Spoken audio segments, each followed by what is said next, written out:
10 milioni di euro della Regione per Agrigento capitale della cultura. La somma dovrebbe far cambiare volto alla città. In conferenza stampa il governo Schifani presenta la manovra finanziaria. Gli italiani nel mondo secondo un rapporto della Fondazione Migrantes. Arrestati dai carabinieri 2 fratelli di Favara. Smascherati nel trapanese 3 piromani, tra essi un forestale. Per la pagina sportiva i prossimi impegni dell'Acragas.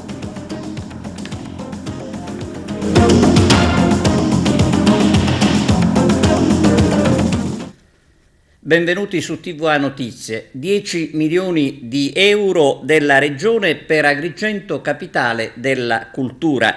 La somma verrà destinata, dice il sindaco Franco Miccichè, all'arredo urbano, al decoro e al verde. Il servizio di Arturo Cantella.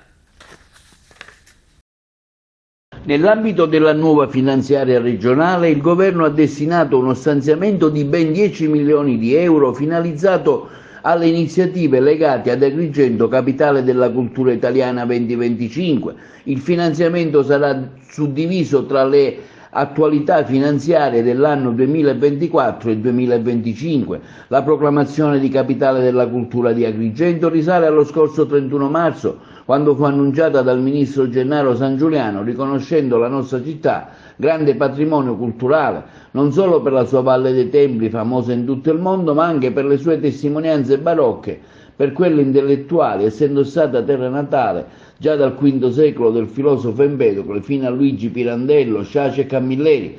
Lo stanziamento deciso dalla Regione siciliana avrà certamente una ricaduta positiva, non solo sul territorio di Agrigento, che valorizzerà tutte le manifestazioni connesse, ma anche per l'intera Sicilia, che beneficerà dell'attenzione del mondo culturale e artistico italiano e internazionale. In merito interviene il primo cittadino Francesco Miccichè, che afferma come lo aveva promesso e lo ha fatto. Ringrazio il presidente Renato Schifani per aver stanziato 10 milioni di euro per Agrigento capitale italiana della cultura 2025. La somma verrà destinata all'arredo urbano, al decoro e al verde. Ho iniziato a lavorare a questo progetto, afferma il primo cittadino, sin dai primi giorni di aprile e adesso si vedono i grandi risultati. Tutto arriva a chi sa aspettare, conclude il primo cittadino Miccichè. Un risultato importante a cui faranno seguito interventi altrettanto importanti per la città di Agrigento nell'ambito dell'arredo urbano, del decoro e del verde, un passo decisivo affinché Agrigento si faccia trovare pronto all'appuntamento del 2025. Questo è il comunicato stampa dell'assessore regionale all'energia e coordinatore dell'MPA di Agrigento Roberto Di Mauro sull'inserimento della nuova finanziaria regionale di circa 10 milioni di euro per la nostra città. Sul finanziamento dei 10 milioni di euro interviene in una nota stampa l'onorevole di Forza Italia Riccardo Gallo, affermando come questo contributo avrà certamente una ricaduta positiva sul territorio di Agrigento, ma analogamente sulle manifestazioni connesse a questo importante evento che porrà la città dei Templi e tutta la Sicilia al centro del panorama culturale e artistico italiano e internazionale. L'esecutivo, continua Gallo, ha deciso che il contributo sarà suddiviso tra le annualità finanziarie 24 e 25. Da parte di Forza Italia, aggiunge Gallo, non possiamo che esprimere il nostro apprezzamento per questa scelta operata dal presidente Schifani con la giunta regionale, che è un segnale di grande attenzione per la nostra comunità, per le opportunità che il 2025 offrirà in termini di sviluppo turistico, economico e culturale. La manovra del governo Schifani presentata in conferenza stampa. Vediamo. Il governo Schifani ha approvato il disegno di legge di stabilità regionale del valore di 900 milioni di euro su un bilancio totale di 16,5 miliardi, presentato in conferenza stampa ieri a Palazzo d'Orlean dal presidente della regione Renato Schifani e dall'assessore all'economia Marco Falcone. Il testo consta di 40 articoli e si concentra sul rafforzamento finanziario, incentivi alle imprese per l'assunzione, aumento delle risorse per i comuni, fondi per il rinnovo del contratto dei dipendenti regionali, stabilizzazione del precariato storico, oltre che a investimenti nei servizi essenziali e al contrasto per gli incendi.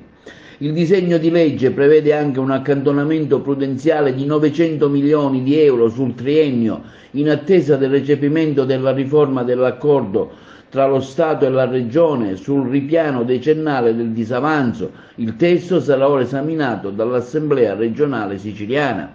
Schifani ha sottolineato come la manovra si è basata esclusivamente su fondi regionali per evitare eventuali contestazioni e ha mirato a rilanciare l'economia e lo sviluppo dell'isola. I punti salienti includono il potenziamento degli equilibri della finanza pubblica, incentivi alle aziende per l'assunzione dei dipendenti, l'aumento delle risorse per i settori cruciali come la prevenzione degli incendi, l'istruzione, la cultura e il sostegno alle autonomie locali.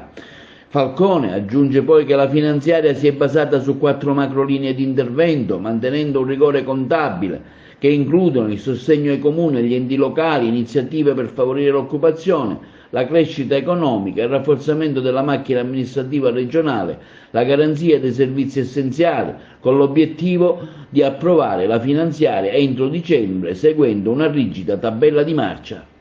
Una manovra che punta sull'occupazione, sullo sviluppo, sulla crescita, sull'impresa. Il lavoro sicuro e certo nasce se l'impresa è in salute, può assumere e lo fa soltanto se può produrre bene ed essere competitiva. Questo è il nostro sforzo, lo sforzo anche di una grande attenzione agli enti locali, un'attenzione a tutti i collegamenti delle isole, al sociale, alla scuola. È una manovra che parla, ha un significato, ha una sua anima. Verificheremo le critiche, ne parleremo, però devo dire che stiamo facendo un grande lavoro e sono estremamente soddisfatto. Sulla forestazione c'è un impegno fortissimo assunto da noi, dal governo intero in aula, perché dobbiamo cambiare passo. Il segnale credo che sia stato dato, lo trasmetteremo poi in atti, rafforzeremo le misure antincendio, affitteremo degli elicotteri, il control room che ci consentirà con un po' legalità di 20 milioni di poter realizzare una grande occhio che controllerà tutto, l'aumento delle forze lavoro umane della forestazione facendo in modo che anche dipendenti rurali, operai rurali e non antincendi possano intervenire in momenti di estrema urgenza con una logica corresponsione prevista alla manovra, consentirà di avere più unità operative in momenti di incendio. Grazie all'accordo che il Presidente Schifani è riuscito a concludere col Ministro Giorgetti, il Governo Meloni e il Governo Schifani hanno dato un'impronta certamente storica alla Sicilia perché ci consente di recuperare quello che nel passato ci avevano tolto. Il regolamento d'aula prevede che la legge finanziaria debba essere approvata in 45 giorni, il governo Schifani domani trasmetterà all'Assemblea regionale questi strumenti finanziari.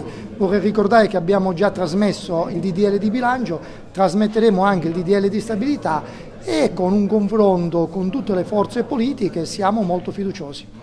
Italiani nel mondo, 815.000 sono siciliani, è quanto emerge dal rapporto della Fondazione Migrantes. Arturo Cantella. In fuga dalla Sicilia quasi 6 milioni di italiani nel pianeta, 815.000 arrivano dalla nostra isola. E quanto emerge dal rapporto Italiani nel mondo 2023 dalla Fondazione Migrantes in Argentina e Germania, le comunità più numerose. L'Italia fuori dai confini nazionali è costituita oggi da circa 6 milioni di cittadini e cittadine e la Sicilia è la regione d'origine della comunità più numerosa, con oltre 815.000 soggetti, e questo emerge dal rapporto Italiani nel mondo 2023 della Fondazione Migrantes. L'analisi dei numeri si incrocia con la storia del rapporto Italiani nel mondo della Fondazione Migrantes, la cui prima edizione risale a ben 18 anni fa.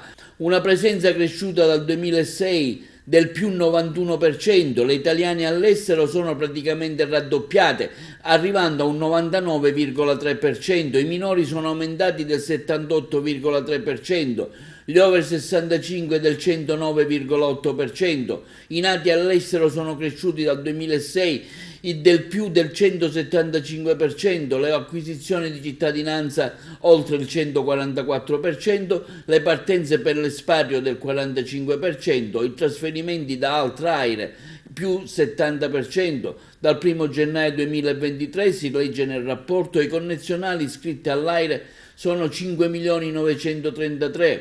il 10,1% dei 58 milioni di italiani residenti in Italia, il 46,5% sono 6 milioni di italiani residenti all'estero e di origine meridionale, il 37,8% del settentrione. La Sicilia è la regione di origine della comunità più numerosa, con oltre 815.000 persone. Seguono, restando al di sopra delle 500.000 unità, la Lombardia con 611.000, la Campania 548.000 persone, il Veneto 526.000, il Lazio 502.000. Il 48,2% dei 6 milioni di italiani all'estero, si legge ancora nel rapporto, è donna. La presenza delle italiane cresce in maniera sostenuta dal 2006 a oggi.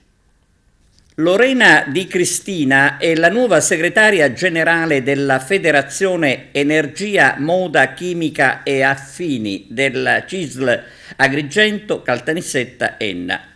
Della nuova segreteria fanno parte anche Carmelo Tandurella ed Emanuele Piraneo. La federazione finora è stata guidata da un commissario.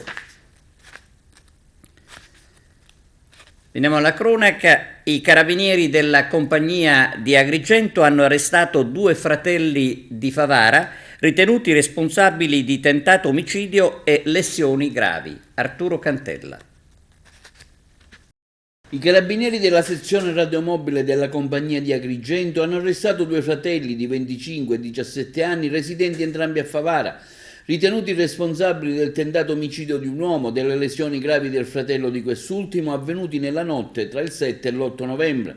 Le vittime, anch'esse di Favara, sono state immediatamente trasportate al pronto soccorso dell'ospedale di Agrigento, dove sono state sottoposte alle prime cure mediche. Uno è stato colpito alla testa con il calcio di una pistola e ha riportato lievi ferite, mentre l'altro è stato accoltellato gravemente al petto ed è stato trasferito in prognosi riservata al civico di Palermo. L'aggressione è scaturita da un litigio per futili motivi, avvenuti poco prima in Favara, ove gli autori hanno affrontato le vittime nei pressi della loro abitazione armati di pistole e di coltello. I carabinieri del nucleo radiomobile, allertati dal medico del pronto soccorso di Agrigento, sono intervenuti tempestivamente e, collaborati dai colleghi di Favara, hanno rintracciato i 2 aggressori, sottoponendoli a perquisizione personale domiciliare, in esito alla quale i militari hanno rinvenuto le armi usate per l'aggressione. Dopo le formalità di rito, i carabinieri hanno proceduto all'arresto in flagranza di reato del 25enne per il tentato omicidio e del fratello del 17enne minorenne per le lesioni gravi dell'altro, su disposizione della Procura della Repubblica di Agrigento e della Repubblica per i minorenni di Palermo. Sono stati associati presso la casa circondariale di Agrigento il primo e presso il centro di prima accoglienza Malaspina di Palermo il secondo, in attesa dell'udienza di convalida. L'immediato intervento dei carabinieri di Agrigento ha dimostrato ancora una volta professionalità, impegno nella tutela della sicurezza e dell'ordine pubblico, assicurando alla giustizia i responsabili di un grave atto di violenza. Si è svolto a Enna un incontro organizzato dalla CGIL sulla previdenza Fondo Scuola Espero. Vediamo. La formazione dei quadri è uno dei valori fondanti per la FLC CGIL Sicilia. Oggi stiamo incontrando tutti i consulenti della nostra regione per aprire un faro e parlare della previdenza complementare e delle grandi opportunità che essa offre. Opportunità che in un momento in cui si parla di ulteriori riforme previdenziali e di ritocchi a tutto ciò che sono i traguardi previdenziali che tutti ci prefiggiamo, vanno assolutamente utilizzate, sfruttate e da tenere in considerazione. È un momento molto importante per noi, per il fondo e per poter far conoscere il Fondo Espero. Il Fondo Espero, Fondo Pensione dei lavoratori della scuola. Siamo in una fase molto importante della vita dei lavoratori della scuola, perché quando arriveranno alla pensione avranno un tasso di conversione della pensione molto basso. Quindi oggi far conoscere questi dati, queste informazioni è molto importante, e avere una rete come questa qui che c'è in Sicilia è molto importante per i lavoratori. Qual è il vantaggio di essere iscritti ad Espero? C'è il vantaggio per il fatto che hai uno strumento dedicato esclusivamente alla previdenza quando andrai in pensione. In quel momento tu avrai un contributo del datore di lavoro che impatterà in modo importante sul risultato finale, avrai degli importanti vantaggi dal punto di vista fiscale.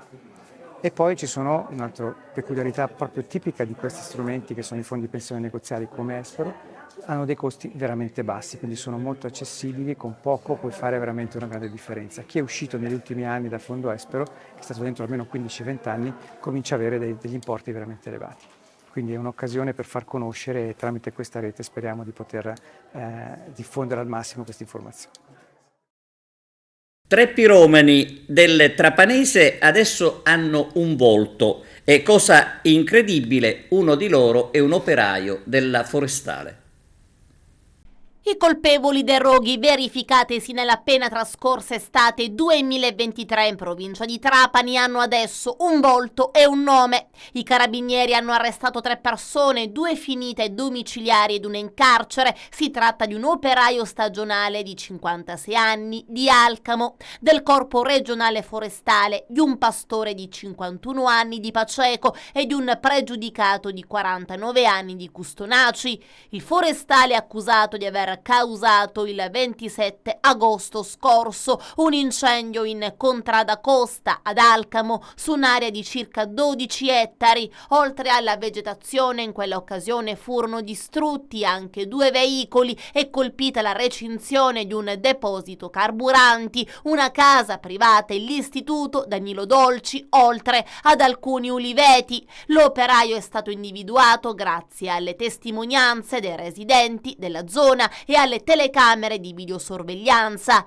Sarebbe stato visto circa 10 minuti prima del rogo avvicinarsi a un terreno dove poco dopo erano partite le fiamme. Per il 56enne sono stati disposti gli arresti domiciliari e l'obbligo del braccialetto elettronico. Il 49enne di Custonaci invece sarebbe il responsabile dell'incendio scoppiato nel suo comune il 20 settembre nella zona tra Via Dante e Piazza Campicello. Avrebbe alcuni precedenti penali legati ad altri roghi, per questo per lui è stato deciso il trasferimento in carcere. Anche in questo caso i carabinieri del comando provinciale trapanese sono riusciti a risalire a lui grazie alla testimonianza di un passante che avrebbe notato il responsabile lanciare da un fiorino in transito un oggetto fra le sterpaglie e da lì sarebbe iniziato il rogo. L'ultimo incendio su cui i militari hanno indagato risale a meno di un mese fa. Il 13 ottobre, in questo caso domiciliare a braccialetto elettronico per il pastore di Paceco, che avrebbe appiccato il fuoco in 2 punti della riserva delle saline di Trapani e Paceco, distruggendo un ettaro di macchia mediterranea. Un territorio dilaniato, quello di Trapani, che ancora oggi deve fare la conta dei danni e ancora oggi presenta numerose cicatrici che, a scanso di equivoci, impiegheranno moltissimo tempo per essere del tutto risanate. Trivella per la nuova galleria ferroviaria sulla Messina-Catania. Il servizio. Ieri 7 novembre è partito da Reggio Calabria ed è arrivato a Messina, al porto di Tremestieri, lo speciale mezzo per realizzare le gallerie della nuova linea ferroviaria Messina-Catania, che sarà realizzata dall'impresa WeBuild. La macchina, una Green TBM, Tunnel Boring Machine, testa rotante di perforazione, anche chiamata talpa, nella serata di ieri ha iniziato il suo viaggio sulla statale 114 verso Nizza di Sicilia per il definitivo posizionamento all'interno del cantiere allestito per la realizzazione dei 2 tunnel tra Roccalumera e Sant'Alessio Siculo. Si tratta di un trasporto eccezionale vista la mole del mezzo, 125 tonnellate per 6 metri di larghezza. Per tali motivi la Prefettura ha definito un programma affinché l'operazione si svolga senza alcun problema per la viabilità e l'incolumità pubblica. Il trasporto lungo la statale 114 durerà diverse ore e comporterà importanti limitazioni al traffico veicolare. Non si potrà infatti transitare tra Scaletta Zanclea e Itala dalla mezzanotte dell'8 novembre fino alle 3 del giorno seguente. La carovana sarà inoltre scortata dai veicoli delle forze dell'ordine per maggiore sicurezza. Questo è un cutterhead, quindi è la testa rotante della talpa che scaverà le gallerie della nuova ferrovia. È un pezzo che pesa 125 tonnellate, è lungo 9 metri, è alto poco più di 2,30 m, ma la cosa critica più importante comunque è che è largo 6 metri, quindi c'è stato uno studio tecnico dietro per verificare la fattibilità geometrica e strutturale di questo tipo di convoglio. E poi arriveranno gli altri pezzi. Esatto, arriveranno gli ultimi pezzi che ancora devono essere trasportati. Trasporti così importanti ce ne saranno due, uno è questo di questa sera e uno la prossima settimana tra martedì 14 e mercoledì 15 novembre. Restiamo nel messinese, l'assessore di Messina Calafiore risponde sul caso di Hamid. Vediamo di che si tratta. Il Comune si è occupato attivamente del signor Hamid, sia il servizio sociale che la Messina Social City, garantendo tutta una serie di supporti e di servizi fondamentali per una vita serena e compatibile anche con la sua situazione di disabilità. Devo dire che c'è stata anche una forte rete territoriale che è intervenuta attivamente. Abbiamo più volte cercato delle soluzioni abitative per il signor Hamid compatibili con il suo stato di salute, tenuto conto che gli immobili comunali comunque hanno necessità di essere adeguati per ospitare adeguatamente una persona che ha una disabilità motoria. Una soluzione che avevamo individuato attraverso anche delle valutazioni tecniche non risulta compatibile, ma a breve sarà data la conferma di un'ulteriore disponibilità. Stiamo aspettando la possibilità di mettere a disposizione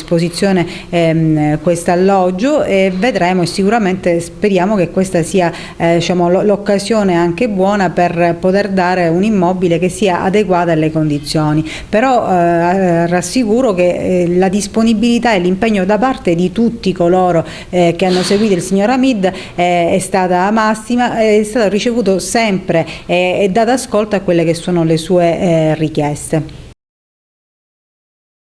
Siamo allo sport, Carmelo Lentini sui prossimi impegni dell'Acragas e sulla Coppa di Eccellenza.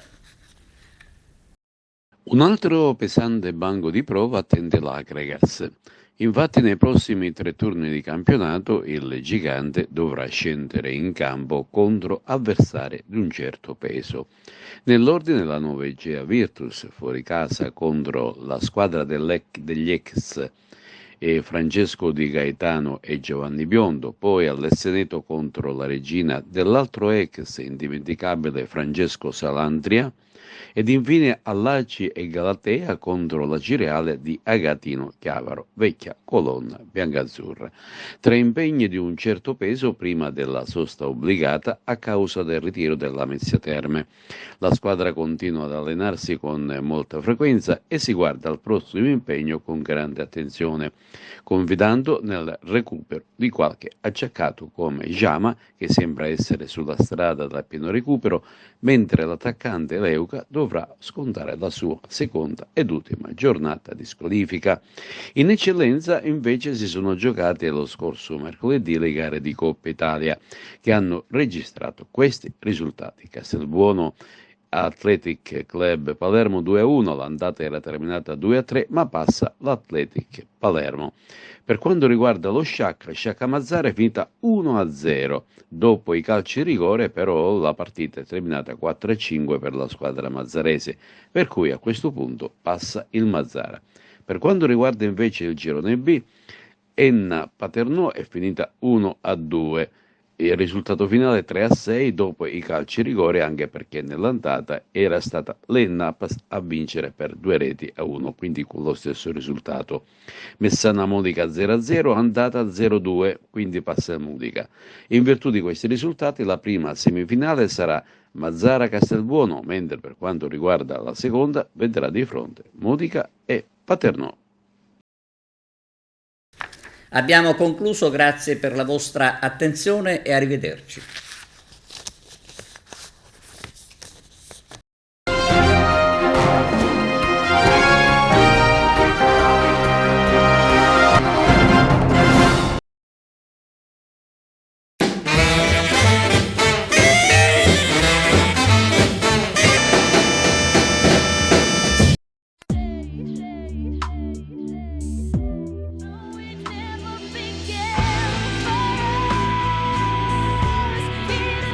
Uscire dalla violenza? Si può.